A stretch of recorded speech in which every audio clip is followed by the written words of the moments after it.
रणजीत सिंह चौटाला को ब्राह्मणों का इतिहास ही नहीं पता।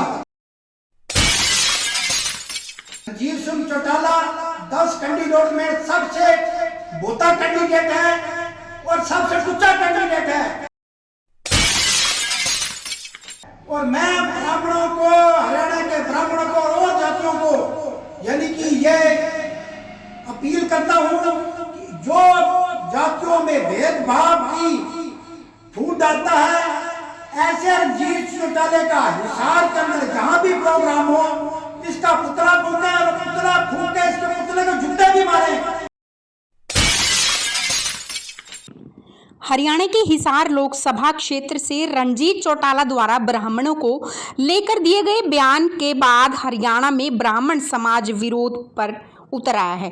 रणजीत चौटाला ने मीडिया में बयान दिया था कि ब्राह्मण समाज लोगों को जाति में बांटने का काम करता है, जिसके बाद प्रदेश स्तर पर ब्राह्मण संगठन विरोध में उतर आए हैं।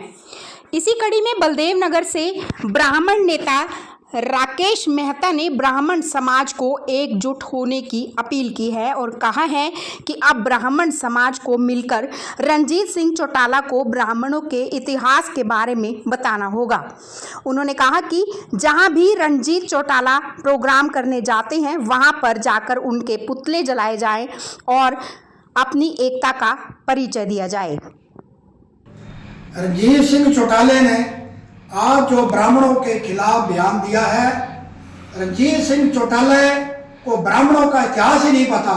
ब्राह्मणों का इतिहास तो गुरु ग्रंथ साहब में आता, जिक्र आता है ब्राह्मणों का। भाई मतीदास थी, भाई सतीदास थी, इन्होंने कुर्बानियां दी हैं।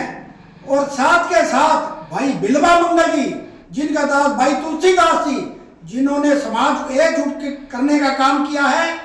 चौटाला, रणजीत सिंह चौटाला 10 कैंडिडेट में सबसे बोता कैंडिडेट है और सबसे टुच्चा कैंडिडेट है।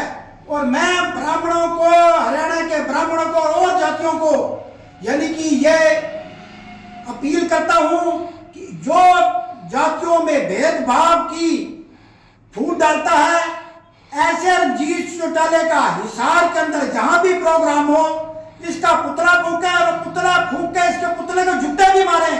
इसको पता लगे कि ब्राह्मण जाति का विरोध कैसे किया जाता है।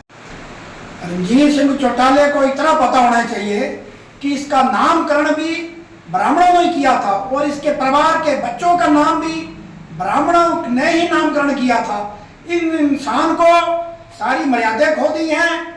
इसको ब्राह्मणों को और भी विशेषकर जितनी जातियों को वोट की ताकत से इसकी अवकाश दिखानी चाहिए।